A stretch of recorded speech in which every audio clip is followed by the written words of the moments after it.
ابھی ایک دیسی محفل سے واپسی ہوئی تو پتہ چلا کہ پاکستان میں نا آج کل ایک مخصوص طبقے کو صبح دوپہر شام بڑی ہی زبردست قسم کی ہچکیاں آ رہی ہیں. اور وہ ہچکیاں کیوں نہیں آئیں گی؟ صبح دوپہر شام رات اتنے عظیم الشان الفاظ میں سارے اوورسیز پاکستانی اجتماعی طور پہ ان کو یاد جو کر رہے ہیں، اور ویکینڈ پہ تو اوور ٹائم بھی لگا رہے ہیں. اب وہ کن الفاظ میں یاد کر رہے ہیں وہ الفاظ تو میں نہیں کہہ سکتی، لیکن ہاں اس کی وجہ تسمیہ پہ ہم بات کر سکتے ہیں. اور جو لوگ یاد کیے جا رہے ہیں ان کو تھوڑی سی ہائی ہیلو بھی کی جا سکتی ہے. سب سے پہلے تو خواجہ آصف صاحب.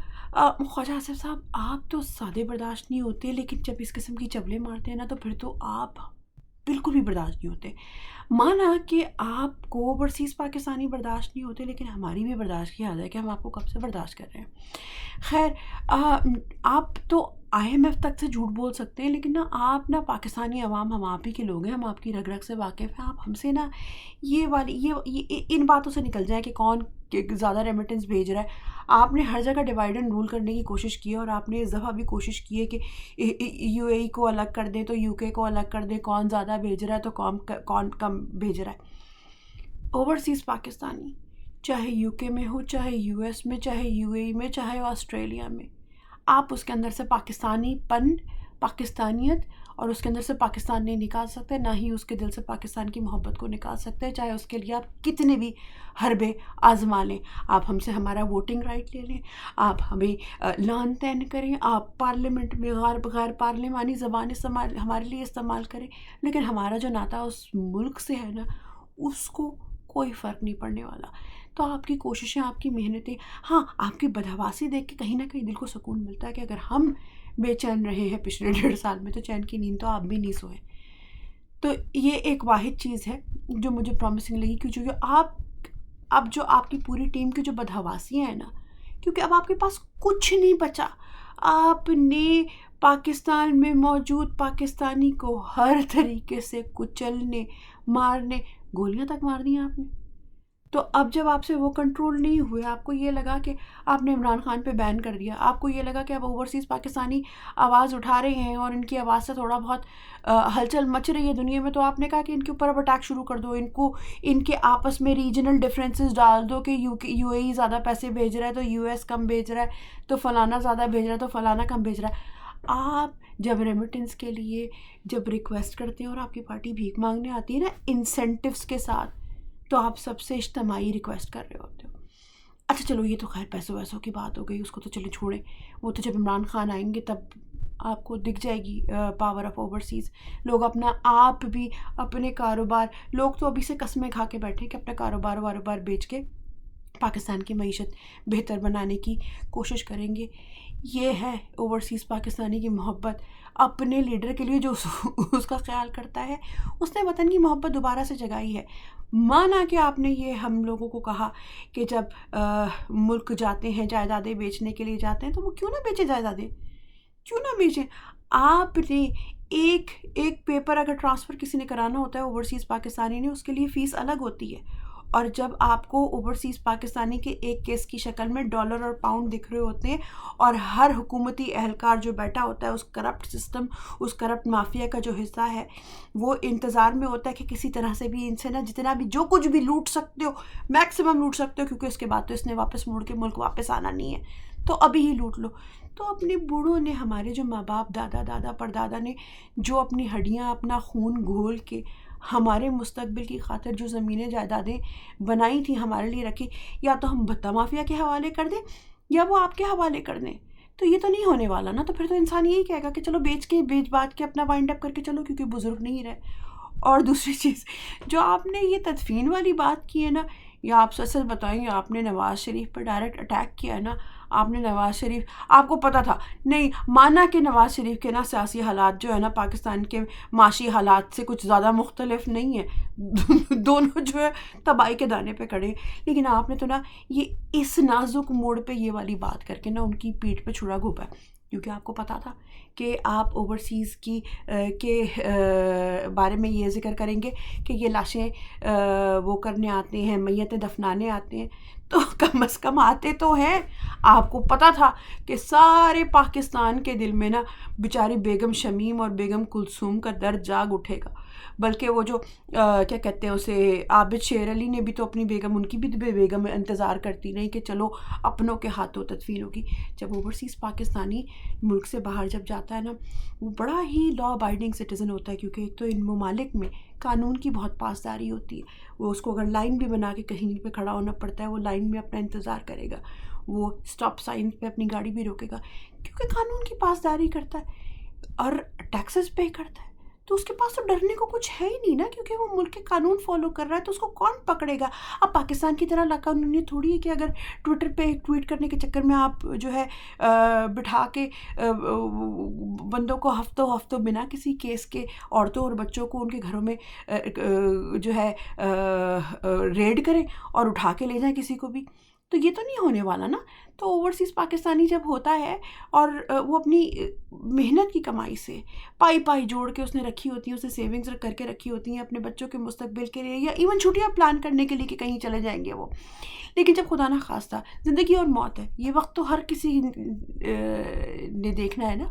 تو جب ایسی وطن عزیز سے خبر آتی ہے، وہ اپنی وہ سیونگز توڑتا ہے، وہ اپنی وہ پونجی جمع کرتا ہے. پیسہ نہیں بھی ہوتا پاس تو ادھار پکڑ لیتا ہے، کام سے ایڈوانس لے لیتا ہے، اور پھر وہ جاتا ہے اپنے پیاروں کی تدفین کے لیے، تاکہ ان کو اپنے ہاتھ سے سپرد خاک کرے. جن ہاتھوں نے اس کو اٹھا کے پالا ہوتا ہے، اس کو وہ الوداعی سفر کرے، اس کا آخری دیدار کرے، اس کی میت کے سرہانے پہ بیٹھ کے سورہ یاسین پڑھے. اس کی تدفین کے بعد آپ کو پتہ، یہ تو اتنا تو اسلام پتہ ہوگا نا آپ کو، کہ میت کو دفنانے کے بعد اتنا دیر تک قبرستان میں رک کے دعا کرنے کا حکم ہے کہ جب تک ایک اونٹ کٹ کے بٹ نہ جائے. آپ کو ترس نہیں آیا بیگم شمیم پہ یا بیگم کلثوم پہ یا عابد شیر علی کی بیٹی پہ، بیوی پہ؟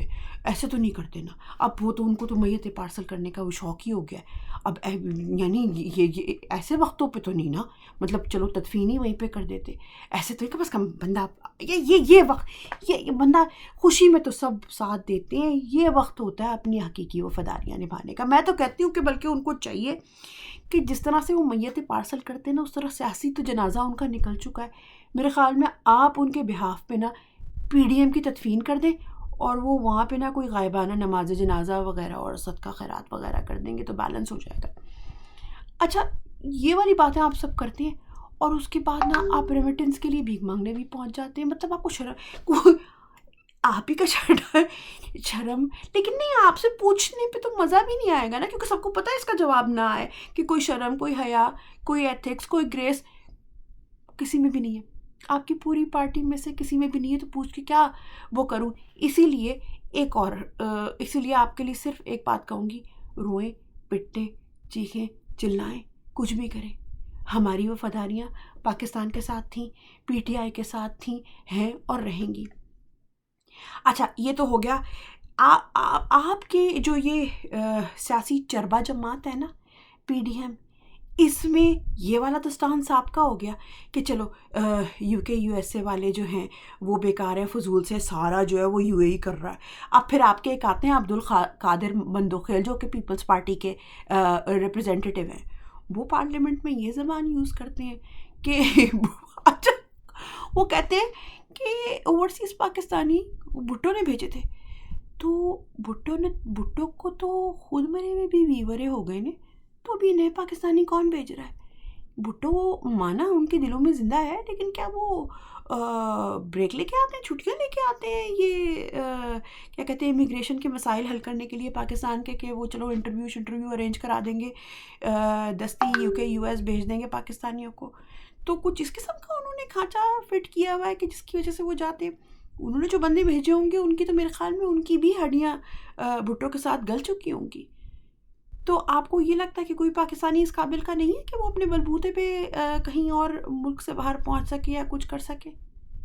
تو آپ تو وہ تو ادھر تو خواجہ سعد رفیق جو ہے، خواجہ آصف جو ہے، وہ یہ کہنا چاہ رہے ہیں کہ سارا جو ہے وہ سپورٹ یو اے ای سے آتی ہے.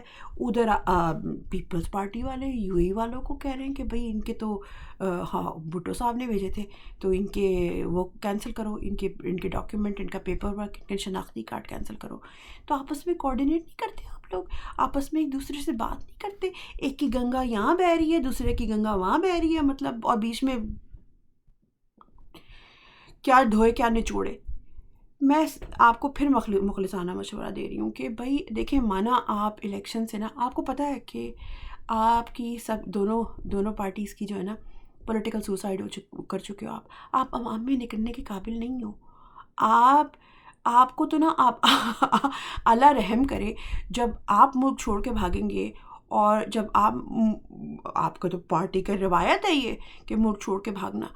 تو میں تو یہ سوچ رہی ہوں کہ جس ملک میں آپ جائیں گے، آپ نے تو کہیں بھی اپنے آپ کو منہ چھپانے کے لیے نہیں چھوڑا نا. پاکستان میں تو آپ خیر نکل نہیں سکتے، لیکن اگر باہر ملکوں میں بھی نکلیں گے تو آپ کا بھی حال وہی ہوگا جو ایون فیلڈز میں ہوتا ہے. آپ کہیں سے تو مطلب تعلقات بندہ اچھا کر کے رکھ لیتا ہے نا، استوار کر کے رکھ لیتا ہے. تو آپ مطلب اپنے فیکٹس اینڈ فگرز اور اسٹیٹس وغیرہ اگر صحیح کر لیں تو شاید آپ کی تھوڑی بہت فیس سیونگ ہو جائے. رہی بات اوورسیز پاکستانیوں کے جواب کی اور ان کی حب الوطنی کی، اس کا جواب تو آپ کو الیکشن میں ہی ملے گا. ٹھیک ہے، آپ نے ہمارا الیکٹرانک ووٹنگ کا رائٹ آپ نے ختم کروا دیا، لیکن جس میں اتنی حیثیت ہے کہ وہ پاکستان جا سکتا ہے وہ جائے گا، اور آپ کو آپ کی اس بات کا جواب دے گا کہ پاکستانی کن جو ہے کنڈیشنز میں ملک کا ساتھ دے سکتے ہیں، اور کن کن کنڈیشنز میں وہ ٹریول کرتے ہیں، اور کن کن کنڈیشن میں وہ پاکستان جاتے ہیں. جہاں لوگ اپنوں کی تدفین کے لیے نہیں جا پاتے، وہاں پہ یہ پاکستانی ووٹ ڈالنے آئیں گے. اگلی منزل حقیقی آزادی.